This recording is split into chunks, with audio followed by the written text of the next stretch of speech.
Hello! Welcome back to Basement Movie Room again. And this time, we didn't watch this one together, but we've watched it recently and we felt the need to talk about it. Wonder Woman 84. Yeah, gotta put it out there. Oh, God. It's hard to even talk about this movie, but I'll go ahead and try to talk about the plot, even though I don't feel like there is a very good one. So Wonder Woman 84 is the sequel to the pretty good Wonder Woman DC movie. That one was good. Mm-hmm. This one, not so much. So you're back with Diana. She's working in the Smithsonian, I believe. That's where she's working. And that's about all there is to her in this movie. There's not much else. Oh, you start out in Themyscira with her as a kid running this stupid Olympic gauntlet thing there. I thought it was a real stupid way to start the movie out. It didn't matter in the movie, and I was just like, this is goofy. I was starting out bad. Maybe I had a bad attitude going in, but I thought it started out poorly. Where she loses this big competition, and it's talking about, and I guess it's to introduce that armor, that gold armor that she's going to wear later in the movie. Mm-hmm. Spoiler alert. So you start out there, and then you're also introduced after that to Maxwell Lord, who's on the TV doing a commercial, and it's played by Pedro Pascal, of course. All I could think about on those commercials was, I'd buy that for $1. Yeah. Were you the same way? Yeah. Oh God. Yeah.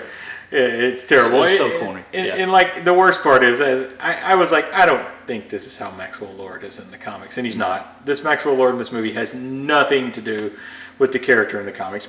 I didn't find any resemblance when I was reading about Maxwell Lord from this movie to the comics. He is nothing like this. I don't know why they used that name. I don't understand it. But nonetheless, there's after the opening at Themyscira, there's an opening in the mall, which we're in the 1980s, 84 obviously, and it's a mall heist where these guys are robbing this jewelry store. And these guys playing these robbers are absolutely horrendous. Mm. Their acting is bad, and it's like you're making a movie set in the 80s. You don't have to make it like you are in the 80s. And it felt like that's what Patty Jenkins, who directed this, was trying to do with this. And it's like they're all dressed like the 80s, which is fine. They should be. But the acting felt like it was from a bad 80s movie on top of that. And so, of course, Wonder Woman shows up to, take care of these guys. And she kills all the cameras because she doesn't want anybody to see her. I don't know. It seems like, is this the first time she came out to do anything ever that nobody's ever seen her before? It's been 40 years since the last Wonder Woman movie setting. So she comes out, stops these guys, and later at her museum, she discovers that a bunch of artifacts from this jewelry store, which was a front for like illegal artifact importing, are like at the Smithsonian for Kristen Wiig's character Barbara to look into, because she's an expert in these ancient artifacts. So they're all there, and she's talking to Barbara, and they discover this stone. It looks like a quartz stone, like somebody would have in their house to pray to the energy or whatever of. But this ends up being a dream stone or something like that. And in the comic books, there's a character that it's specifically related to. So it is really from the comic books, and it's a god or some god character in Diana's kind of like, theology, I guess. So this stone, this guy walks up and wishes for a coffee, and all of a sudden he gets a coffee, and they're like, oh, watch out, Yeah. And Diana, of course, thinks about Steve Trevor when she's on the stone, and Barbara thinks about being powerful like, Wonder Woman. So all his wishes start coming true. And Maxwell Lord is actually after this stone. He knows it exists somehow and wants this stone for himself. So he ends up getting the stone from Barbara he says he's donating the museum. The truth is, for Maxwell Lord, he's actually broke. He doesn't have any money. He's a front of a company that just doesn't really exist. I kind of like that part of the movie. Yeah, that's fine. Yeah, he's a scam artist. He's a Ponzi scheme guy, basically. But he ultimately gets the stone and wishes for himself to become the stone. So he can become, to grant wishes. So he uses this power to start granting wishes to people, but as soon as and they say it's in the monkey's paw. So he starts granting wishes, but the wishes always come with a negative effect. So even though Diana did this before he had the stone power, her negative effect, she starts losing her powers because Barbara's getting her powers. Mm-hmm. And Steve Trevor comes back, but it's not really Steve Trevor. It's just him inhabiting the body of just some random guy. Yeah. And like Diana's seeing him as Steve Trevor, but he doesn't look like that to anybody else. But of course, Chris Pine came back and played Steve Trevor, so we see him as Steve Trevor. Pretty good in that part. Yeah, he is. He has some pretty funny parts. Yeah, he has the funny parts. I mean, the best parts of the movie are really him and Diana together. Mm-hmm. Everything else kind of sucks. Yeah. So, nonetheless, I'm trying to look at the good. Now. There's not much. There's not much. It's just, nonetheless, they have to go after Maxwell Lord because Maxwell Lord discovers this thing that the U.S. has built that they can broadcast to every screen in the world. So he thinks he can go get on every screen in the world and start granting wishes and steal the power of the world from everybody, basically. So Diana and Steve are trying to stop this. They're trying to find the stone. They don't know that Maxwell Lord has made himself the stone. So they're going after him. But they have time during all this to go to a museum and walk around the town. And, there's not important. Let's just go have fun. And, there's that part from the trailer where Steve's looking at a trash can thinking it's artwork because he's seen all this goofy looking art. Right. So, But nonetheless, Barbara gets her wish. She becomes powerful and desirable to everyone. And then later on, Maxwell Lord makes her even more powerful and she becomes a cheetah. For some reason, whatever you want to be. Yeah, it's like she wants to be a cheetah, I guess, and she gets the most ridiculous looking costume. It looks like a fucking Thundercat. Yeah. I mean, it's ridiculous. She looks like Chitara from Thundercats. That's what she really looks like. Exactly. Yeah, she really looks like Chitara. Yeah. So, but Maxwell Lord, gets to the president and gets to this broadcasting place where he starts granting wishes of everybody. And there's spoilers. I'm sorry. This is not. Don't watch the movie. It's not worth watching. But the whole thing is just, Diana has to stop him.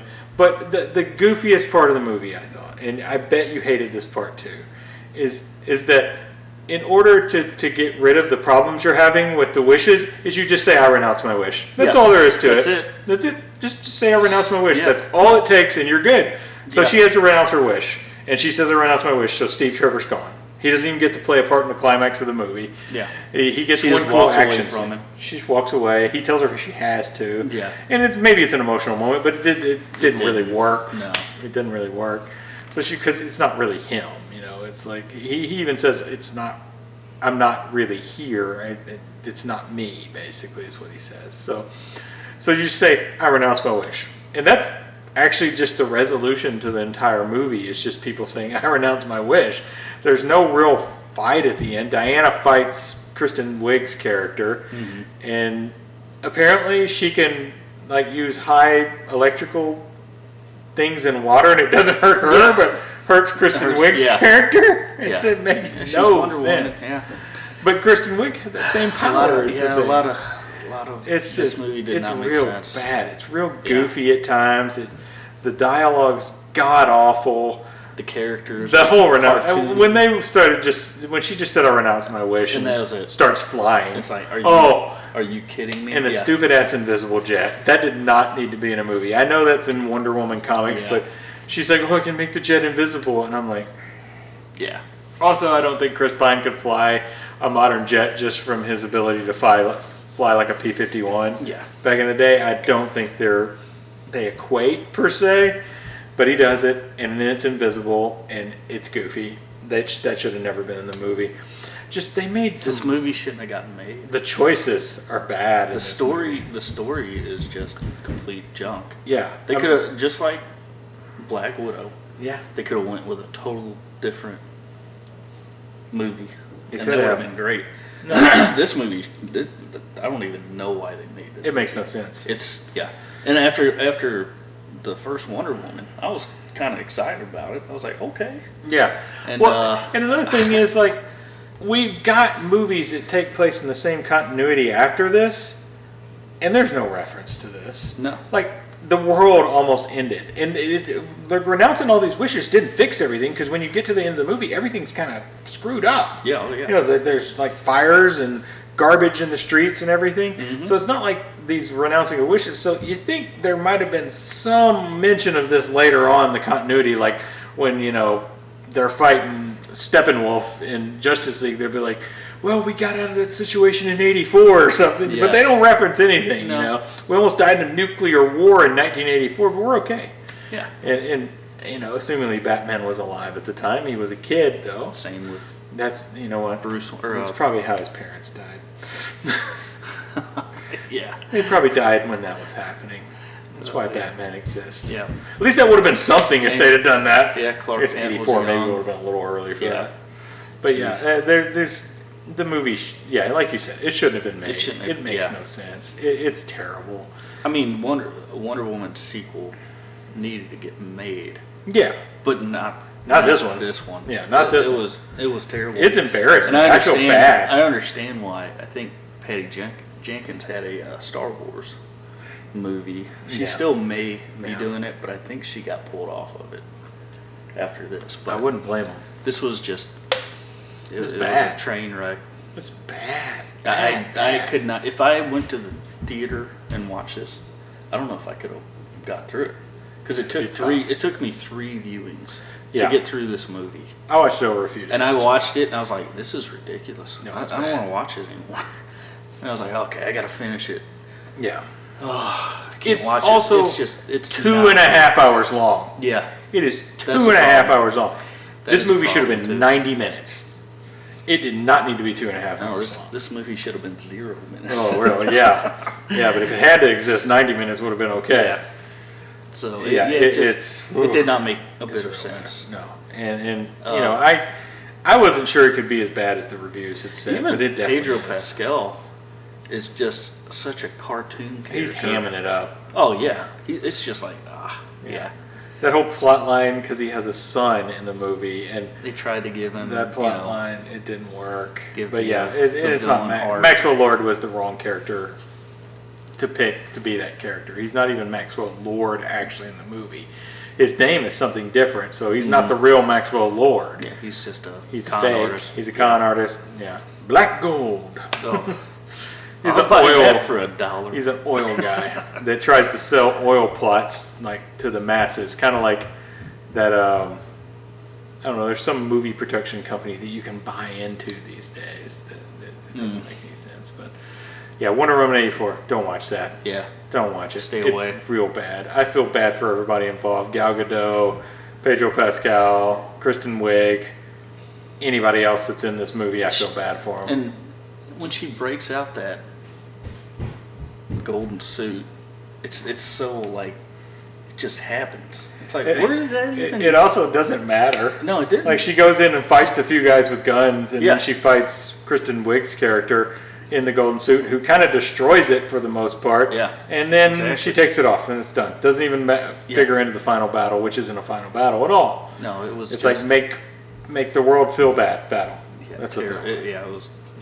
Terrible, All right. Terrible execution. Terrible story. Bad. Just Terrible bad. everything. The writer should be Yeah. ashamed, probably. Hans Zimmer's score is awesome. Yeah, for Wonder well, it's Woman. the same one he's used Yeah, I know. every time. I like that though. Yeah, it's the I same like the one. Wonder Woman score, but All right. yeah, her theme. Rating. Oh, It's real bad. I mean, I think I gotta go below a 1. I think I gave it. I'm giving it a 1. I gave it a 1. I gotta go 0.9 Yeah. because it was bad. Yeah, I gave it a 1 because I normally can get through a movie. Yeah. I could not get through this one. On Twice. well, the reason I gave it a 1 is because on my list I do Three 0.5s. I don't do it like you do. The reason I gave it a 1 is because The Room is my half-star movie on my list for movies watched this year. I couldn't do that to it. It's not like that. So it got a 1. Yeah, I mean, All right. big budget movie. It's just terrible. that's It was a terrible. massive disappointment on top of being Very. terrible too. Yeah. So All right. I don't have anything else. don't watch it. Don't watch it. Thanks for watching Babies in Movie Room. Cheers. Yeah, that steaming pile of What did you do?